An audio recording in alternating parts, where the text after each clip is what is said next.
लड़ाई है वो डायरेक्ट सरकार से है, तो बहुजन समाज पार्टी के वर्कर आज सीधा खट्टर को चैलेंज कर रहे हैं। इस खट्टर को और जो स्थानीय नेता इस फरीदाबाद के अंदर खट्टर के संरक्षण में रह रहे हैं, वो इन गुंडा तत्वों को संरक्षण देने का काम कर रहे हैं। और चाहे वो शब्बीरपुर कांड हो, शब्बीरपुर कांड के अंदर भी माननीय बहन जी ने या तो इस देश के अंदर बाबा साहब डॉक्टर अम्बेडकर ने अपने समाज के लिए इस्तीफा देने का काम किया है। और अगर बाबा साहब डॉक्टर अम्बेडकर के बाद में अगर कोई नेता किसी दूसरे नेता ने अगर संसद के अंदर अपनी कुर्सी छोड़ने का काम किया है तो वो आदरणीय बहन कुमारी मायावती जी ने किया है। उनसे अनुरोध है कि वो बात रखें। मैं इधर अभी और भी नाम लिख रहा हूँ, तो जो भाई रह गए उनके भी नाम लिखूंगा मैं, और इसके बाद ध्रुव कुमार जी तैयार रहें। एडवोकेट साहब।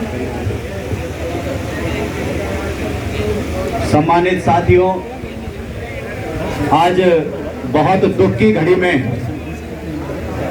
जिसमें हमारे एक नौजवान साथी, हमारे समाज का एक बेटा परशुराम, जिनका मर्डर इस शाहपुरा गांव के अंदर एक हफ्ते पहले बड़ी बेदर्दी के साथ किया गया,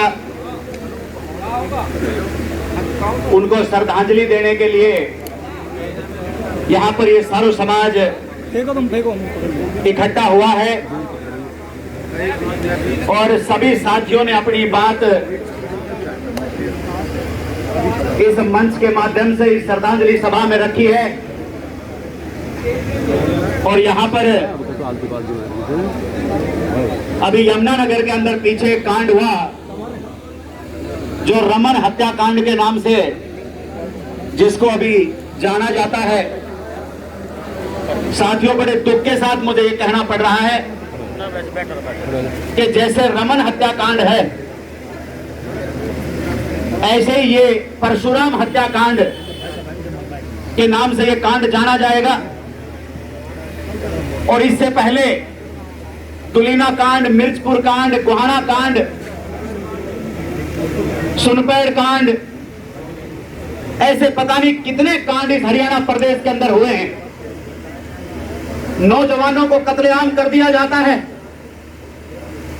शरेआम मार दिया जाता है, गरीब का बेटा एक इकलौता चिराग बुझ जाता है और फिर वही कहानियां दोबारा से दोहराई जाती है।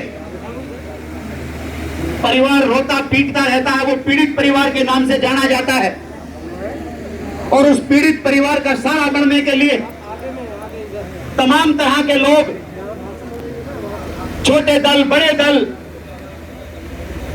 आकर के पंचायत करते हैं, प्रशासन को ज्ञापन देते हैं। कोई हफ्ता चलता है कार्यक्रम, कोई 10 दिन चलता है, कोई महीना चलता है, कोई साल चलता है, लेकिन सम्मानित साथियों, ये सारी घटनाएं फिर कांड बन करके रह जाती है। इतिहास गवाह है, अगर किसी भी साथी को हरियाणा प्रदेश के अंदर जितने कांड हुए हैं, आपकी जो डिमांड रही है वो कभी भी पूरी नहीं हुई। और साथियों, अगर डिमांड पूरी भी हो जाए तो जान के बराबर कोई डिमांड नहीं होती।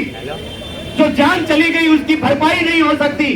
तो हमारा मकसद होना चाहिए कि हम अपनी डिमांड को रखें, हम अपना गुस्सा तो दिखाएं, हम अपनी एकता तो दिखाएं, हम शासन प्रशासन को ललकारने का काम करें, लेकिन साथियों को भी विचार करके ये भी सोचना चाहिए कि ये कार्यक्रम रुकेंगे कैसे, ये हत्याकांड रुकेंगे कैसे।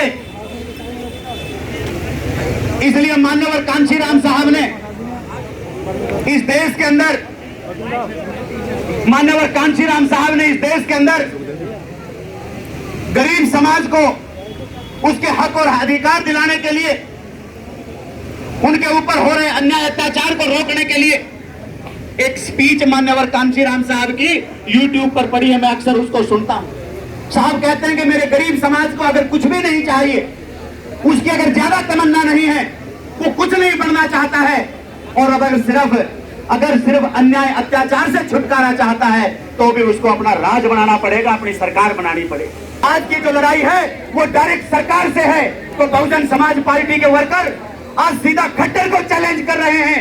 इस खट्टर को और जो स्थानीय नेता इस फरीदाबाद के अंदर खट्टर के संरक्षण में रह रहे हैं, वो इन गुंडा तत्वों को संरक्षण देने का काम कर रहे हैं। तो मेरा युवा शक्ति जो यहाँ खड़ा है, वो इस खट्टर सरकार को ललकारने का काम करे। ये प्रशासन के लोग तो, ये कमिश्नर और एसपी, ये तो उनके इशारे पर चलते हैं। सम्मानित साथियों, अगर आप उस खट्टर सरकार के उस मूल को आप समझ जाएंगे, उनके नेता जो इन गुंडों को संरक्षण देते हैं, आप लोग ज्यादा संख्या में इकट्ठे होते हो तो वो एक दो हंगामे और करा देते हैं। जब आप लोग ज्यादा संख्या में इकट्ठे होते हो तो वो एक दो मर्डर और करा देते हैं। लेकिन आप लोगों को, आप कहते हो कि हम आवाज उठाएंगे, आज आवाज नहीं चलती। आज या तो उंगली चलती है या फिर कलम चलती है। और उंगली चलाना मशीन के ऊपर, जब आप लोगों की वोट पड़ती है तो आप लोगों को उंगली चलाने का काम करना पड़ेगा। जब आप सही जगह पर उंगली चलाएंगे तो फिर आप लोगों के हाथ में कलम आएगी। और जब आप लोगों के अंदर कलम आएगी, जब सरकार आप लोगों की बनेगी, तो यह अन्याय अत्याचार बंद होने का काम होगा। अगर आपको ये खबर अच्छी लगी तो लाइक करें, ज़्यादा से ज़्यादा शेयर करें और चैनल को जरूर सब्सक्राइब करें। धन्यवाद।